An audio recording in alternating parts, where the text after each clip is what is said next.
소중한 나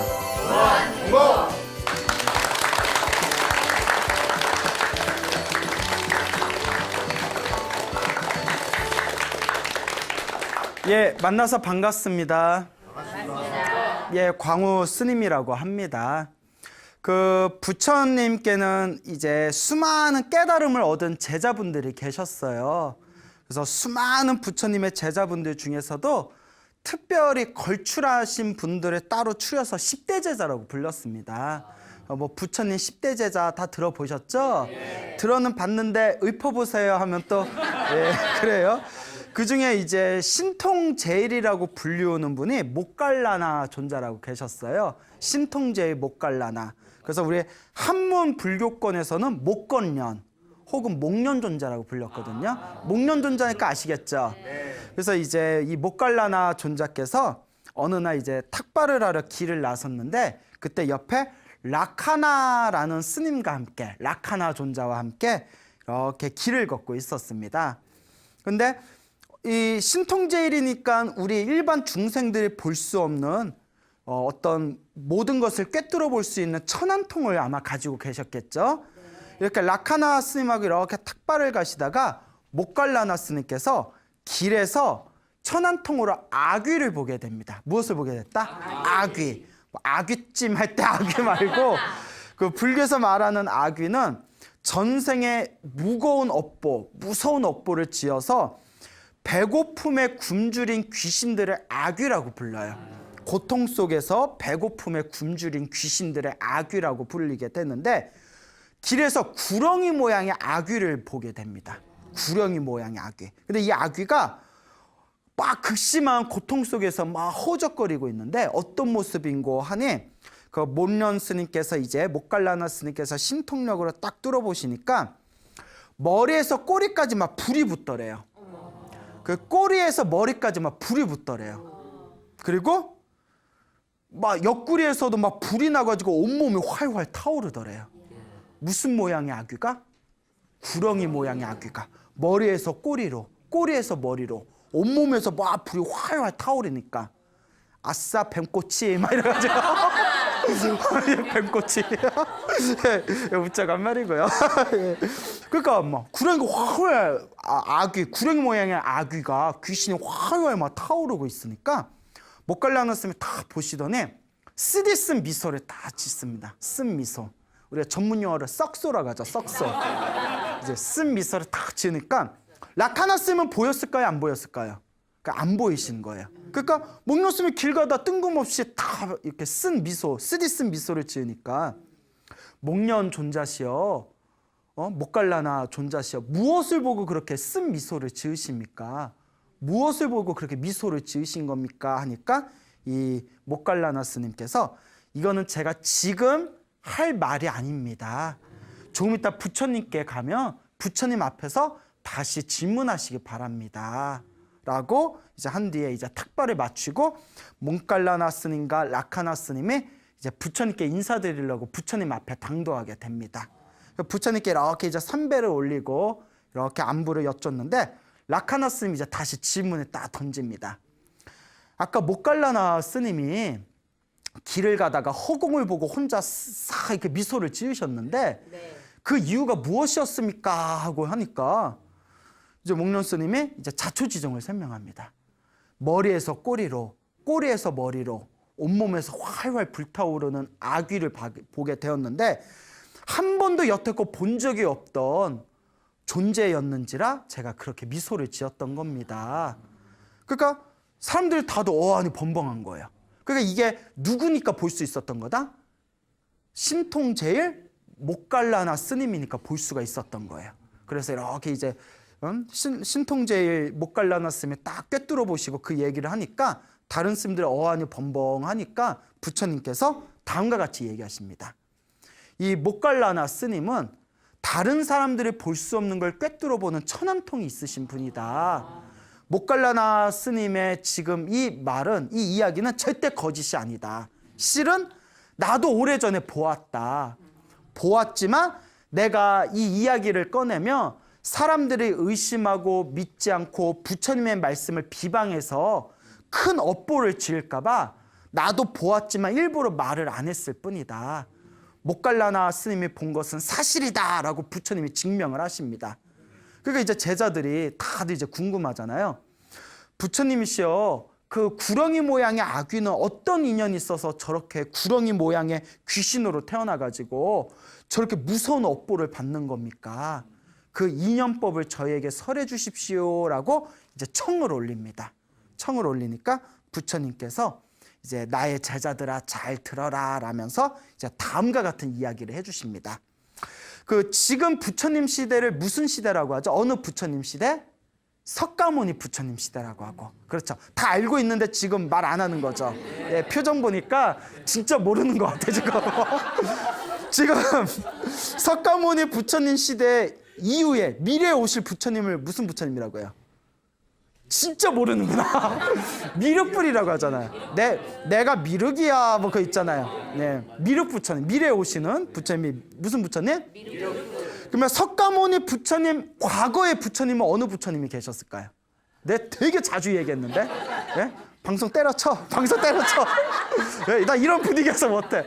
자주 얘기했잖아요. 진짜 가섭 부처님. 기억나요 안 나요? 이제 나.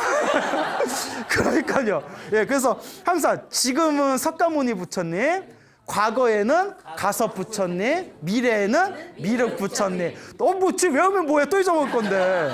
몇 번을 얘기했는데. 자, 그래서 가섭 부처님 시대 때 얘기해요.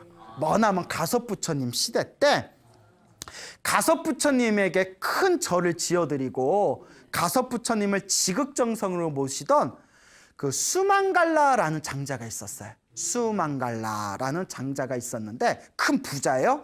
이 수망갈라라는 이 부자가 어느 날 이렇게 이제 성문 밖을 나가는데 저 성문에 왜 그 맨발에 진흙투성이를 하고 있는 복면을 쓴 도둑놈이 이렇게 숨어 있는 거예요. 그 수망갈라가 이렇게 보다가 이제 도둑놈을 보니까 도둑놈을 뭐라고 해요? 도둑놈이네 이러잖아요. 그렇잖아요. 도둑놈을 보고 도둑놈이 이제 아이고 우리 물건 빌리러 오신 분이네 뭐 이러진 않잖아요. 도둑놈이니까 아이고 저 도둑놈이네 하고 이렇게 지나갔어요. 그 도둑놈을 도둑놈이라고 한 거예요. 예. 스님을 뭐라고 해요? 스님이라고 하고 그렇잖아요. 예. 그리고 도둑놈을 도둑놈이라고 하고 아이고 도둑놈이네 했는데 도둑놈이 그 소리 딱 듣고 도둑을 도둑이라고 했는데 기분이 확 상한 거예요. 그래서 이상하죠? 예. 그래서 기분이 확 상해가지고 나한테 도둑놈이라고 내가 복수할 거야 막 이래버린 거야. 그러니까 정신적으로 문제가 있나 봐요. 아니 도둑놈을 도둑놈이라고 했는데 기분 나쁘면 어쩌라고. 그래서 이상한 사람이죠. 그래서 이제 복수를 했는데 이제 어떻게 복수를 했냐면 그 수망갈라 장자의 소유로 있는 재산으로 있는 논을 7번을 불태웠대요. 7번을 불지르고 수망갈라 장자 외양간에 있는 소의 다리를 7번을 잘랐대요. 소 다리를 7번을 자르고 소갈비? 예? 7번을 자르고 그렇잖아요. 그리고 수만갈라 장자의 집에다 7번 불을 질렀대요. 세상에, 야, 이것도 전생에 무슨 어변일 거예요. 자, 그래서 논에다 7번 불 지르고, 소의 다리를 7번 자르고, 그 다음에 수만갈라 장자의 집에다 7번 불을 또 지르고. 그런데도 수만갈라 장자가 전혀 마음에 불편한 기색이 없더래요. 너무나 불심이 깊고, 이 불심이 깊은 사람은 인연법을 믿거든요. 아, 다 전생에 내 어변인가 보다. 뭔가 내가 이런 손해를 봐야 할 인연이었나 보다 하고 얼굴이 너무 편안해 보이니까 이 도둑놈이 짜증이 확 나는 거예요. 막 괴로워해야 속이 푸르는데 이 도둑이 짜증이 확 나가지고 이씨 이래가지고 수만갈라 장자의 하인에게 하인을 몰래 꿰어서 이제 질문을 던집니다. 야, 너네 주인님이 가장 좋아하는 게 뭐냐? 하니까 그 하인이 우리 주인님은 간다꾸띠뿐이 관심이 없으셔. 오직 간다꾸띠만 좋아하셔. 이러시는 거예요. 간다는 뭐 어디 간다가 아니라 간다 뭐 이게 아니라 향이란 뜻이래. 향 피우다 향. 그리고 꾸띠는 방, 집이란 뜻이 있어요. 꾸띠, 방치. 간다꾸띠 하면 향 냄새가 나는 향나무로 만든 아주 훌륭한 그런 방을 뜻하는 거예요. 그래서 부처님이 사용하시던 방을 간다꾸띠라고 불렀대요. 부처님이 사용하시는 아주 그런 아름다운 향이 은은하게 나는 그런 좋은 방을 간다꾸띠. 그러니까 부처님이 쓰시는 방, 부처님이 계시는 처소를 뭐라고 부른다? 간다꾸띠라고. 그러니까 그러니까 이 수만갈라 장자가 너무나 불심이 깊으니까 오로지 부처님이 계신 곳만 부처님의 간다꾸띠, 부처님이 계시는 처소를 가장 애지중지하는 거야. 내가 거길 불태워버려야겠다. 그 부처님과 스님들이 탁발을 나간 사이에 부처님의 간다꾸띠, 부처님 그 절에다가 불을 지른 거예요. 이게 엄청나게 무서운 억보입니다, 여러분. 가끔 예전에 절에서도 타 종교인들이 막 방화 사태 같은 거 있었거든요. 방화? 부처님의 도량을 훼손하는 거는 어마어마하게 무서운 억보예요. 엄청나게 무서운 억보입니다. 그러니까 이 도둑이 부처님의 간다꾸띠에다 이제 불을 질러버린 거예요. 그 부처님이 이렇게 오셨는데 막 불이만 나잖아요. 그 부처님이 불이네 뭐 이렇게 그 막 불이 나니까 불이 나서 이제 홀라당 다 탔어요. 화 다 탔어. 그걸 보고 수만갈라 장자가 어마어마한 돈을 들여서 만든 절이었는데 부처님을 모시고 스님들 수행 열심히 하라고 만든 절이었는데 홀라당 탔잖아요. 그 자리에서 덩실덩실 춤을 추더래요. 뭘 미쳐? 예, 내가 미쳐 진짜. 예, 끝까지 들어봐요. 덩실덩실 춤을 추더래요. 그 사람들이 그 금방 저분처럼 미쳤냐 왜 그러냐 했더니 미쳤어 왜 그래? 예? 너무 기뻐서 그렇다고. 그러니까 이게 여러분들과 수만갈라 장자의 차이예요. 수만갈라 장자 뭐냐? 내가 큰 복과 선업을 짓고 싶어서 이렇게 절을 지어드렸는데 절이 타서 사라졌으니 내가 또 지어서 복을 지을 수 있지 않냐. 이보다 어떻게 더 기쁘지 않을 수 있겠냐. 야, 얼마나 대단해요. 반성 좀 하세요. 예, 웃자간 말이고요. 예, 그러니까 이런 마음 나오기 쉽지 않잖아요. 내가 큰 공덕을 쌓고 싶어서 절을 지어드렸는데 절이 불탔으니 내가 공덕을 지을 기회가 또 생기지 않았냐. 내가 이러니 기뻐서 내가 춤을 추지 않을 수가 있겠냐 하면서 덩실덩실 춤을 추더랍니다. 정말 대단하죠. 옆에서 도둑놈이 이걸 보고 야, 강적이다 강적이야. 그 도둑이 못된 마음을 품습니다. 확 죽여버려야겠다. 네? 어떤 짓을 해도 저 사람의 마음을 무너뜨릴 수 없으니 내가 죽여버려야겠다. 그러니까 내가 보기에는 수만갈라 장자도 전생에 엄청나게 그 사람하고 빚이 있었던 것 같아요. 정말 걸려도 정말 제대로 진상한테 걸린 거예요. 우리 진상한테 걸렸다 그러잖아요. 정말 진상 중에 쌍진상이죠 진짜. 그러니까 내가 죽여버려야겠다. 그래서 일주일 동안 칼을 품에 품고 일주일 동안 수만갈라 장자의 숨통을 끊기 위해서 노렸답니다. 근데 일주일 동안 수만갈라 장자가 그 갈 곳이 없는 부처님과 스님들을 모시고 일주일 동안 항상 공양을 올렸대요. 예, 이제 항상 이제 공양을 일주일 동안 올리니까 항상 스님들 사이에 이렇게 항상 함께 있으니까 죽일 틈을 노리지 못했답니다. 그렇게 일주일이 다 지난 뒤에 이 수만갈라 장자가 일주일이 지난데 부처님한테 다 공양을 올리면서 부처님께 절 3배를 올립니다. 절을 3번 다 한 뒤에 거룩하신 세존이시여, 요 근래 들어서 저희 집에 불상사가 많았습니다. 누가 저의 논에 7번 불을 질렀고 저희 외양간에 있는 소의 다리를 7번을 잘랐고 저희 집에다도 불을 7번을 불을 질렀습니다. 아마 부처님이 계신 간다꾸띠에다 불을 지른 사람도 이 사람인 것 같습니다. 근데 저는 도대체 왜 이런 일이 일어났는지 모르겠습니다. 근데 부처님, 자, 이게 중요한 겁니다. 그런데 부처님, 그 사람이 너무 불쌍합니다. 부처님, 제가 지금 부처님과 스님들께 7일 동안 한결같이 정성스럽게 제가 공양을 올렸습니다. 제가 일주일 동안 부처님과 스님들께 정성스럽게 공양 올린 이 공덕을 불을 지른 그 사람에게 모두 넘기고 싶습니다. 이 말을 듣는 순간 옆에 있는 도둑놈이 손을 파르르 떨면서, 야, 세상에 저런 사람이 있다니. 내가 정말 못된 놈이었구나. 내가 정말 나쁜 놈이었구나. 저 사람이 저렇게 훌륭한 사람인 줄도 모르고 나 혼자 앙심 속에서 저 사람을 저렇게 내가 해를 끼치려고 했구나. 그 자리에서 도둑이 장자님 하고 이제 뛰쳐나온 거예요. 이제 장자가 아싸 걸렸다. 너 일로 와. 너 일로 와. 너 죽었어. 너 일로 와. 예, 이러면 이제 감동이 파괴되는 거고요. 장자가 무슨 일입니까? 그리고 도둑이 그 자리에서 큰 절을 올리면서 하나하나 자기 자초지종을 얘기합니다. 그럼 그런 일이 있었습니까? 다 내가 말실수한 내 업입니다. 내가 당신의 마음에 상처를 줘서 이런 일이 생긴 거 아닙니까? 나는 모든 걸 다 용서했으니까 이제 다 마음 내려놓고 어서 이제 앞으로는 착하게 잘 사십시오라고 이렇게 돌려보냈다고 합니다. 그래서 부처님께서 하신 말씀이, 비록 그러했다 하더라도 그 도둑이 지은 업보가 너무 크다는 거예요. 그렇잖아요.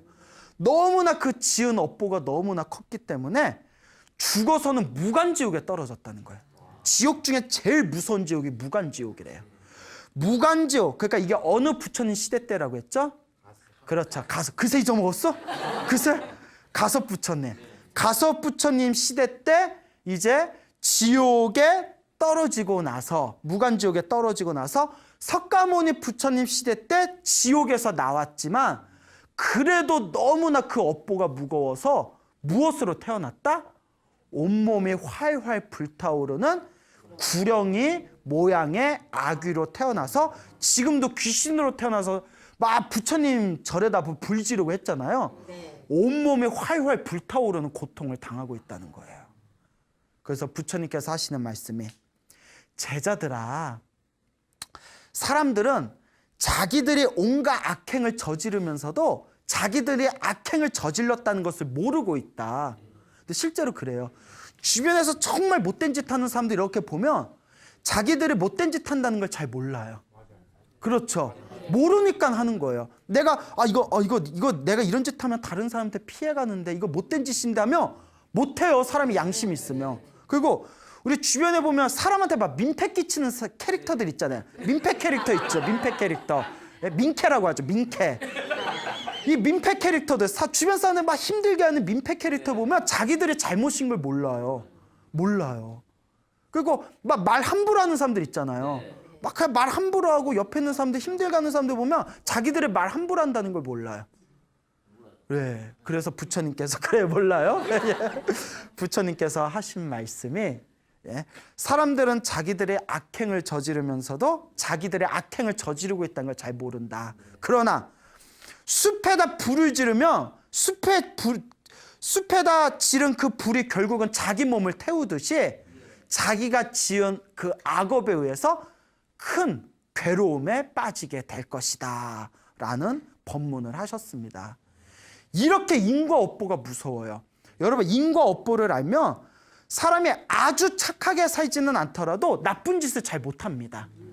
인과 업보를 믿으면 내가 이렇게 남한테 피해주는 나쁜 짓 하면 언젠가 내가 피해를 볼 텐데, 언젠가 내가 이 업보를 받을 텐데 라는 믿음이 있으면 이번 생에 나쁜 짓 못해요. 절에 다니면서도 뻔뻔하게 나쁜 짓 하는 사람이 있으면 그 사람들은 불자 아니에요. 불자예요, 불자. 예? 불자 아니에요, 불자. 예? 발음을 떨린 발음, 떨 발음, 불자, 불자. 예? 불자예요. 절에 다니면서도 부처님 법을 공부하면서도 나쁜 짓을 하는 사람들은 인과 업보, 이 인연 과보, 인연법을 안 믿는 사람들입니다. 근데 종교를 믿는 사람들 중에서도 타종교든 불교든 종교를 믿는 사람들 중에서도 그렇게 자기 마음을 잘 못 다스리는 사람들이 주변에 많은 것 같아요. 반드시 자기가 저지른 업은 자기가 받게 됩니다. 선업을 지으면 좋은 일이, 악업을 지으면 나쁜 일이. 그렇기 때문에 이번 생에 안 받아도 언제라도 받는다? 다음 생에라도 받아요. 이게 바로 인과 응보고, 인과 업보고, 인연 과보고, 이 모든 게 다 인연법입니다. 그래서 우리 진짜 이 행복을 추구하는, 수행을 하는 불자라면 이 인연법, 이 인과 업보를 철저하게 믿어야 됩니다. 내가 지금 받고 있는 이 모든 현상이 다 전생에 지은 나의 업이었구나. 지금 이 순간 짓고 있는 나의 업이 좋은 업이든 나쁜 업이든 내가 지은 업은 이번 생이 아니면 다음 생이라도 반드시 받는구나. 불자라면 철저하게 믿으셔야 됩니다. 알겠죠? 네. 그래서 이와 같이 이 부처님께서 이 인연법에 대해서 설하셨다. 또 재미난 얘기보다는 좀 어떻게 가슴 아픈 그런 어떻게 보면 또 무서울 수 있는 이야기를 하나 해드리겠습니다. 우리나라의 현대 불교 큰 스님 중에 또 큰 족적을 남기신 큰 수행자 중에 청화 스님이란 분이 계셨어요. 청화 스님. 연불선을 하시던 아주 훌륭하신 큰 스님이셨는데 오래전에 세상을 떠나셨죠. 요 청화 큰 스님 제자 중에 주경 스님이란 분이 계셨대요. 주경 스님. 이 주경 스님도 몇 년 전에 세상을 떠나셨습니다. 일찍 세상을 떠나셨는데 이 주경 스님이라는 분께서 청화 큰 스님의 제자 주경 스님이라는 분께서 굉장히 연불 수행을 굉장히 많이 하셨대요. 연불 수행 많이 하시고 기도를 많이 하시고 특히 신묘장구 대다라니 기도를 엄청나게 많이 하셨답니다. 수행을 많이 하시다 보니까 뭔가 이렇게 마음에서 뭔가 좀 열린 게 있으셨나 봐요. 이 주경 스님이라는 분께서 실제로 수행을 하시다가 겪으신 이야기라고 합니다. 근데 너무나 우리 불자들에게 도움이 될 것 같아서 오늘 한번 제가 간단하게 이 이야기를 소개할까 합니다. 요 주경 스님이 무안 아시죠? 무안. 네. 예, 무안의 어느 사찰에 계실 때 법무부 교화위원으로 계셨대요. 종교인들도 이렇게 교화위원 하시고 교도소에서 법회도 하시고 그렇잖아요. 그래서 법무부 교화위원으로 계실 적에 어느 한 마을에 끔찍한 사고가 났답니다. 젊은 아들이 아버지를 마당에서 때려 죽인 사건이 생긴 거예요. 끔찍하죠. 그래서 근데 이 아들의 정신이 좀 온전하지 못했대요. 정신이 온전하지 못한 젊은 아들이 자기 집 마당에서 아버지를 이제 몽둥이로 때려 죽인 사건이 생겼는데 청화 은사이신 청화 큰 스님도 그 얘기를 듣고 뭔가 얼마나 충격적인 사건이에요.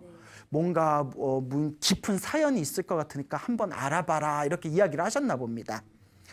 주경 스님께서 이렇게 그쪽에 가서 이렇게 여기저기 이렇게 이야기를 들어봤더니 아주 그런 놀라운 사건의 어떤 이야기를 들으시게 돼요. 요 아버지가 이제 김씨이셨어요. 아버지가 김씨셨는데 우리 절에서 이제 김처사님이라고 불렀답니다. 아버지가 김처사님이었는데 요 김처사님이 이제 아들을 낳고 어렸을 때부터 아들이 아주 효성도 지극하고 똘망똘망했대요. 그래서 이 김처사님의 아들을 오기야 금이야 이렇게 키웠는데 아이가 쑥쑥 잘 자라다가 멀쩡했던 애가 군대 갔다 와서 25살 때쯤 때부터 좀 이렇게 정신이 이상해지더래요. 갑자기.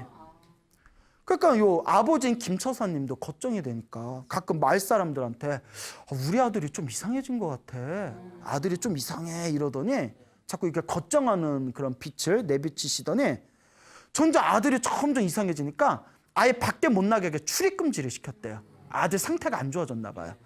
그래서 이제 아들 친구들이 찾아오면 애가 몸이 안 좋아서 그러니까 그냥 가라 하고 이렇게 돌려보낼 정도였답니다. 그러다가 사단이 난 거래요. 갑자기 방에 있던 아들이 뛰쳐나서 몽둥이 들더니 네가 술만 먹으면 날 괴롭혀? 네가 술만 먹으면 나를 쳐?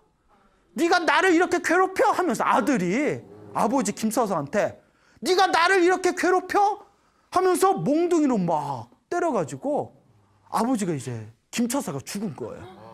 그러니까 아들이 이제 정신 이상으로 이제 경찰서 이제 호송이 됐는데, 그리고 그 일을 이렇게 살펴봤는데 너무나 끔찍하죠. 무섭죠? 그 스님께서 이렇게 여기저기 묻다가 그 아들의 사촌 되는 분한테 어떤 사건의 진상을 들었답니다. 이게 정말 불자들이 아니라면 믿기 힘든 얘기예요. 김처사가 아들한테 맞아 죽은 김처사님이 오랫동안 그 아버지를 모시고 있었대요. 아버지를 모시고 있었는데 이 김처사가 젊었을 때 평상시엔 괜찮다가 술만 먹으면 굉장히 주사가 심했답니다. 주폭이라고 하죠. 그래서 이 김처사도 아들한테 맞아 죽은 김처사도 젊었을 때 술만 먹으면 힘없는 아버지를, 늙은 아버지를 막 때렸대요. 술만 먹으면. 웬일이야. 그러다가 결국은 그 김처사의 아버지가 그 집에 들보 있죠, 들보. 들보에다 목매달아 죽었다는 거예요. 들보에다 목매달아 죽고 몇 년 후에 그 아들을 낳았다는 거예요. 그러니까 주경스님이 그때서야 빚 갚으러 왔구나. 원한 갚으러 왔구나. 아들한테 맞으면서 들보에다 목을 매달면서 얼마나 온갖 원한을 갖고 그리고 죽었을 거 아니에요. 아들로 태어나서 빚 갚으러. 그러니까 멀쩡했던 아들이 이제 25살이 넘어가고 갑자기 이제 정신이 이상해지더니 몽둥이를 들고 자기 아버지한테 술만 먹으면 나를 때려? 술만 먹으면 나를 못 살게 구려? 그러니까 목을 확 그냥 돈 거죠.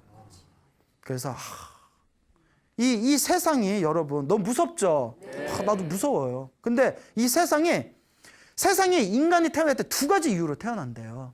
서로와 서로의 만남이 은혜를 갚으러 만났거나 왼수를 갚으러 만난 사이래요. 은혜로 만났거나 왼수로 만났거나.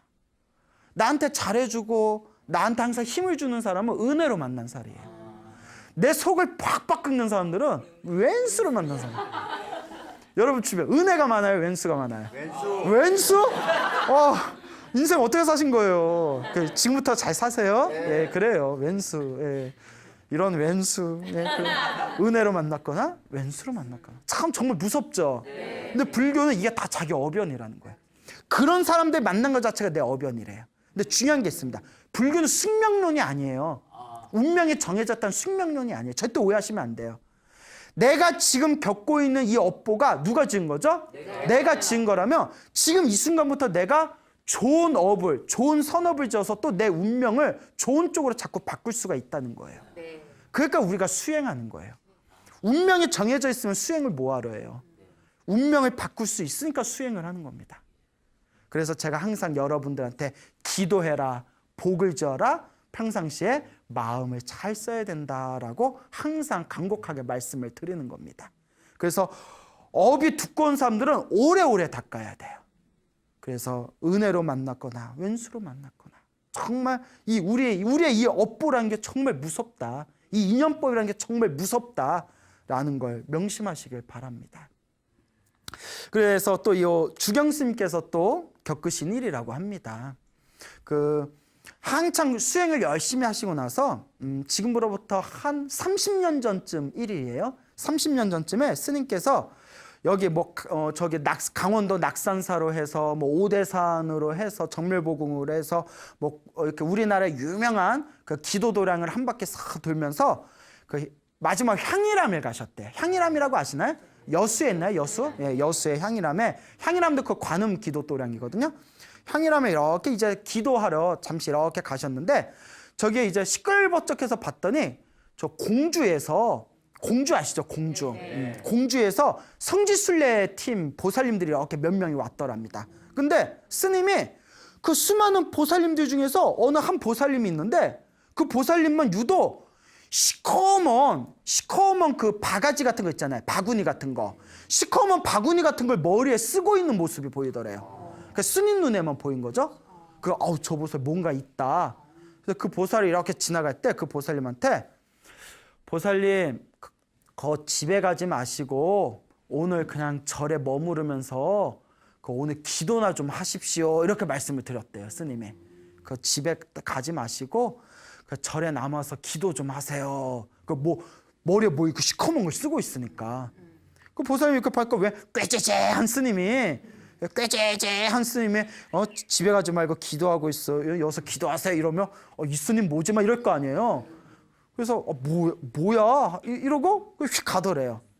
그래서 스님이 이제 저녁에 한 6시쯤에 이제 저녁 6시에 법당 들어가서 이렇게 기도하려고 이렇게 법당에서 폼 잡고 있는데 그 보살이 갑자기 법당에 쑥 들어오더랍니다. 그러니까 그것도 전생 복이에요.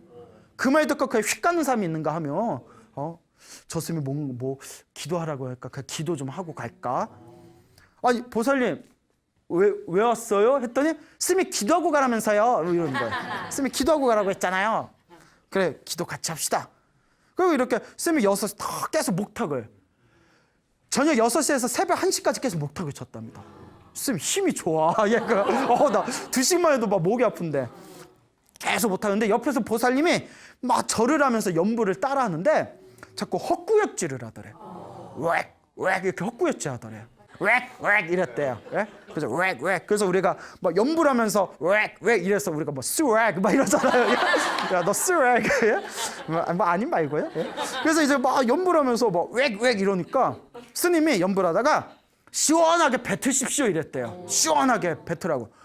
웩 해서 뭐가 핏덩어리 같은 게 툭 튀어나오더래요. 근데 이제 스님 눈에 딱만 보이더래요. 핏덩어리 같은 걸 몇 번을 꾸역꾸역 이렇게 뱉어내더래요. 그러니까 이제 막 뱉고 나니까 그렇게 이제 새벽 기도를 다 끝내고 나서 보살님 얼굴에 편안해 보이더랍니다. 이제 새벽 기도를 마치고 난 뒤에 그 편안해진 보살님이 얼굴이 이제 편안해진 보살님이 스님한테 이제 새벽에 기도가 끝나고 아침에 스님 제가 정식으로 인사드리겠습니다 하면서 들어서 이렇게 삼배를 올리더래요. 삼배를 딱 하더니 보살님이 자초지종을 얘기하더랍니다. 오래전에 오기야 금야했던 어린 아들이 있었대요. 정말 사랑스러운 아들이 있었는데 갑자기 세상을 떠났답니다. 그렇게 오기야 금야했던 아들이 휙 세상을 떠나니까 그냥 가슴에 막 대목이 박혀가지고 그 아들 생각에 하루하루 괴롭고 고통스러운 나날을 보냈는데 어느 날 며칠 전에 꿈을 꿨다는 거예요. 아들이 죽고 몇 년 후에 꿈을 꿨는데 아들이 이렇게 엄마 나 어디 가난하고 추운 집에 태어났는데 엄마 나 좀 도와줘 하면서 꿈에서 자기가 살고 있는 집을 이렇게 가르쳐 주더래요. 꿈에서. 그래서 이 보살님이 공주에서 향일함에 온 김에 그 아들이 가르쳐 준 그 집을 한번 찾아가 볼 생각이었대요. 찾아갈 생각이었는데 근데 스님하고 새벽 동안 기도하고 꾸역꾸역 뱉어내고 냈더니 그 꿈이 싹 내용을 잊어버렸다고.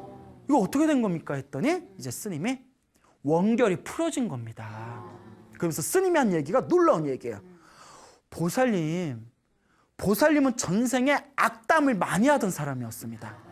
입으로 악담을 많이 하던 사람이었는데 보살님한테 오만 악담을 들어가지고 가슴에 대목시 못이 박힌 사람이 보살님 복수하려고 보살님의 악담 소리에 복수하려고 이번 생에 누구로 태어난 거다? 복수하려고 아들로 태어난 겁니다. 그래서 어렸을 때 보살님한테 온갖 사랑받고 귀여움받다가 갑자기 죽어야 부모 마음이 썩잖아요. 막 온갖 말썽 부리고 내 인생 my way 막 이러면서 죽든가 말든가 신경 쓰지 마 이러면 덜 슬프잖아요.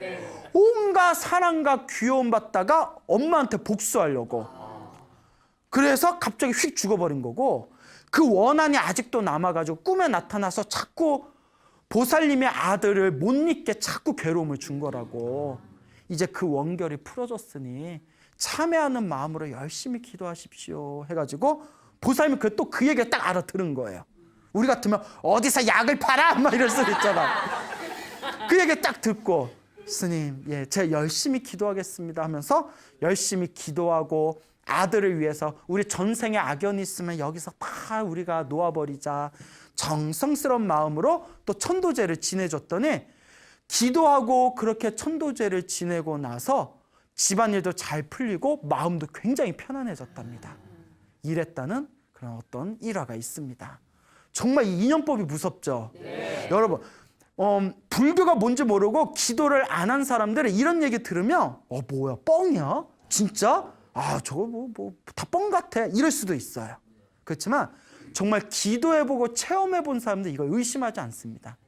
소나무를 보신 전국의 수많은 불자분들 중에 실제로 기도하고 체험하신 분들은 소나무에 나오는 내용 하나하나가 다 마음에 와닿는데요. 절대 거짓이 아니라는 걸 믿는다. 그러니까 이 인연법이 정말 무섭습니다. 좋은 인연도 있고 나쁜 인연도 있고. 아까 제가 뭐라고 했죠? 우리가 이 세상에 태어날 때는 몇 가지 이유로 세상에 나타난다? 2가지. 뭐라고 했죠? 은혜를 갖기 위해 만나거나 왼수를 갖게 만나거나. 그래서 어느 노보살님께 전화가 왔어요. 80이 다 되신 노보살님께 전화가 왔는데 너무 궁금한 게 있어서 전화했다고. 뭡니까 했더니 남편이 20, 30년 전에 남편이 세상을 떠나셨대요. 좀 빨리 세상을 떠나셨죠? 그래서 이제 자기가 죽으면 며느리들이 이제 힘들까봐, 또 요새 젊은 사람들 제사 안 지내잖아요. 며느리 힘들까봐 합동으로 시아버지 제사, 시어머니 제사 따로 지내지 말고 1년에 한 번 합동으로 지내라 라고 하려고 하는데 딱 걸리는 게 있다는 거예요. 잘 들으세요. 뭐라고 하시냐면 스님 혹시 죽은 남편이랑 합동제사 지내면 그거 다음 생에 또 만나는 거 아닙니까? 이러시는 거예요.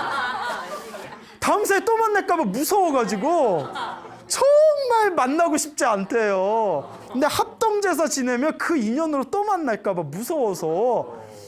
그래서 제가 엄청 싫은가 봐요. 그래서 아니라고. 합동으로 지내다 각자 업보 따라 흘러간다고. 그러니까 합동으로 지낸다고 또 만나는 거 아니라고. 이렇게 이제 잘 말씀을 드렸습니다. 근데 여러분, 이번 생에 부부 인연까지, 이번 생에 부부로 만난 거는 전생에서부터 엄청난 인연이 있어야 부부로 만난 거예요. 이번 생에 부부로 만났던 인연은 다음 생이다 다다음 생에도 또 만날 수밖에 없어요. 부부로 안 만나더라도 어떤 또 다른 모습으로라도 또 만날 수밖에 없어요. 그만큼 인연이 질긴 인연이에요. 그래서 이번 생에 잘 풀어야 돼요. 이번 생에 내가 나를 힘들게 했던 남편이나 아내를 행복하게 해달라고 기도하면 기도할수록 다음 생에 또 만나도 어떤 인연을 만난다? 좋은 인연으로 만나고. 내가 이번 생에 내 남편이나 아내한테 죽일 놈, 썩을 놈, 나쁜 놈 이런 이러면서 막 욕하면서 악한 마음으로, 나쁜 마음으로 이번 생에 헤어지게 되면 다음 생이나 다다음 생에 또 만날 때 악연으로 만날 수가 있어요.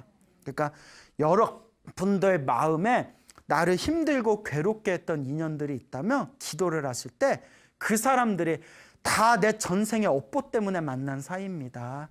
나를 힘들고 괴롭게 했던 저 사람들이 고통에서 벗어나 행복하기를 바랍니다.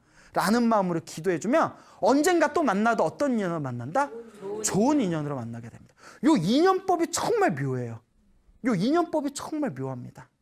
그러니 진정한 불자라면 이 인연법, 이 인과업보, 서로의 은혜와 왼수로 만나게 된 이 미묘한 인연의 법을 철저하게 믿고 의지해야 됩니다. 알겠죠? 네. 자, 그래서 이번에는 좋은 인연으로, 지금까지 좀 나쁜 인연 얘기했죠? 그 좋은 인연으로 만나게 된 이제 재미난 얘기를 하나 해드릴까 합니다. 어느 부부가 있었대요. 옛날에 부부가 있었는데 이 부부는 금술이 좋았는데 오랫동안 자식이 없었답니다. 그래서 열심히 이제 부인 되시는 분이 열심히 이제 절에 다녔는데 열심히 이제 절에 다니다가 어느 날이었답니다. 애를 임신하게 된 거예요. 그 이제 아들을 낳았대요. 이제 이렇게 아들을 낳게 되었는데 아들을 낳고 나서 이 남편이 일찍 세상을 떠났답니다. 그 아들 하나 의지하면서 이 홀어머니와 아들이 이렇게 살아가는데 아들이 그렇게 효성이 지극한 거예요. 아주 효성이 지극해가지고 어머니를 극진하게 모시는데 너무나 효성이 지극하니까 다른 마을에까지 널리 그 이름이 날 정도였답니다. 효자로. 그런데 이 아들이 여자에 관심이 없는 거예요. 그 결혼을 안 하는 거예요. 그리고 옛날에는 효자를 으뜸으로 봤잖아요. 하도 효성이 지극한 효자라고 소문이 나니까 주변에서 막 중매가 들어와도 결혼을 안 하더랍니다. 그러니까 어머니가 홀어머니가 얘야 아들아 나도 손주 하나 보고 싶다. 손주 보고 싶은데 너 결혼 안 하냐? 그러니까 아들 그냥 빙그레 웃는 거예요. 그냥 빙그레 이렇게 웃으면서. 응? 네. 그래서 이제 뭐 지금 같은 시대면 뭐 우리 아들이 남자를 좋아하나 뭐 이렇게 의심해 볼 수도 있겠죠. 근데 이제 옛날 시대잖아요. 옛날 시대. 그러니까 우리 애는 왜 이렇게 여자한테 관심이 없지? 그러니까 빙그레 웃으면서 어머니 열심히 이제 효도하다가 어머니가 이제 세상을 떠나시게 됩니다. 그 어머니 장례식을 잘 치르고 난 뒤에 머리를 깎고 출가를 합니다. 머리를 깎고 이제 출가를 해서 이제 스님이 되었는데 이제 이 효자 스님이 어찌나 머리가 좋은지 큰 스님들이 한 마디를 가르쳐 주면 두 마디를 깨치는 거예요. 그렇게 이제 이 효자 스님이 열심히 공부를 해가지고 나중에는 수많은 제자들을 거느린 큰 스님이 되셨답니다. 이렇게 이제 큰 스님이 되셨어요. 큰 스님이 되셔가지고 어느 이제 어머니가 돌아가시고 자기가 출가해서 30주년이 지났을 때, 30년이 지났을 때 이제 제자들을 모아놓고 돌아가신 지 30년이 된 어머니를 위해서 아주 지극정성으로 큰 천도제를 올려드렸답니다. 그렇게 큰 어머니와 일체 인연 있는 영가들을 위해서 큰 천도제를 올린 뒤에 이제 제자들한테 다음과 같은 법문을 하십니다. 제자들이여 내 얘기를 잘 들어보거라 하면서 자 어떤 이야기를 하시느냐. 예전에 어느 절에 개 한 마리가 살고 있었다. 큰 절을 지키는 개 한 마리가 살고 있었는데 그 절을 지키면서 스님들을 그냥 잘 따르면서 그 절을 지키던 개한테 항상 그 절의 큰 스님이 먹을 걸 갖다 줬대요. 먹을 걸 이렇게 주면서 강아지야 이 밥 먹고 다음 생에 사람으로 태어나서 부처님 은혜 갚아라. 개야 이 밥 먹고 다음 생에 무엇으로 태어나서 사람으로 태어나서 부처님 은혜 갚아라 라고 항상 밥을 주셨대요. 이렇게 연부를 해주면서. 그 개가 뭐 알아요 몰라요? 모르지. 뭐 어떤 사람 말을 어떻게 그냥 꼬리 흔들면서 막 헤헤거리면서 좋아 막 이러면서 뭐 개는 그저 좋대잖아요. 개가 은근히 매력 있어요. 예. 그러니까 막 꼬리 흔들면서 그냥 막 알겠다고 막 꼬리 흔들고. 근데 그 절에 오랫동안 아이가 없었던 부부의 아내 되는 분이 그 절을 오랫동안 불공을 다녔대요. 그 불공을 다니면서 항상 불공 드리고 떡이나 뭐 빈대떡이나 뭐 음식이 있으면 그걸 이렇게 몰래 싸가지고 개한테 그걸 항상 이렇게 줬대요. 그래서 그 개가 그 절에 불공 오는 그 아줌마를 그렇게 좋아하고 따랐다고 합니다. 근데 개들이 수명이 사람보다는 길지 않잖아요. 개가 이제 수명이 다한 거예요. 개가 이제 수명이 다할 때 딱 숨이 끊겼을 때 자기가 개였을 때 항상 자기를 귀여워해 주던 애가 없는 그 아줌마의 아들로 쏙 들어가게 됩니다. 그리고 이제 아들로 태어나서 자기를 사랑해주고 항상 먹을 것 준 그 아줌마를 그때 인연으로 지극정성으로 효도하면서 모시고 살았다는 거예요. 자 이제 눈치채셨죠? 그 개가 누구였을까요? 그 효자 스님이었고 그리고 자기한테 먹을 거 주시던 그 아줌마가 누구였을까요? 엄마였던 거예요. 그 엄마를 지극정성으로 모시고 어머니가 돌아가시자마자 그때 큰 스님이 항상 뭐라고 했어요? 사람으로 태어나서 부처님 은혜 갚아라. 그래서 부처님 은혜 갚기 위해서 머리 깎고 출가를 했다. 그리고 맨날 절에서 듣던 게 독경 소리잖아요. 그래서 개였을 때 허구한 듣던 소리이기 때문에 한 마디를 가르쳐주면 몇 마디를 알았다? 두 마디. 그래서 영재 교육이 중요한 거예요. 개였을 때 다 배웠어. 개였을 때 다 배운 거야. 그래서 내가 전생에 또 항상 절을 잘 지키고 스님들을 잘 따랐던 공덕으로 이번 생에 큰 스님 소리를 들을 수 있었던 것이다. 제자들아, 이 모든 것이 다 인연법이다. 그러니 부디 악업을 짓지 말고 항상 선업을 쌓아라라는 법문을 하셨다고 합니다. 여러분, 좋은 일도 나쁜 일도 다 누가 지은 어변이다? 내가 지은 어변이라는 것을 명확하게 가슴속에 각인하시길 바랍니다.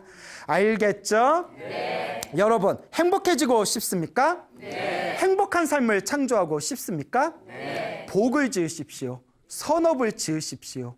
공덕을 쌓으십시오. 복과 선업과 공덕의 힘이 여러분들을 진정한 행복의 길로 이끌어 줄 것입니다. 여기서 마치겠습니다. 소중한 나! 무한 행복!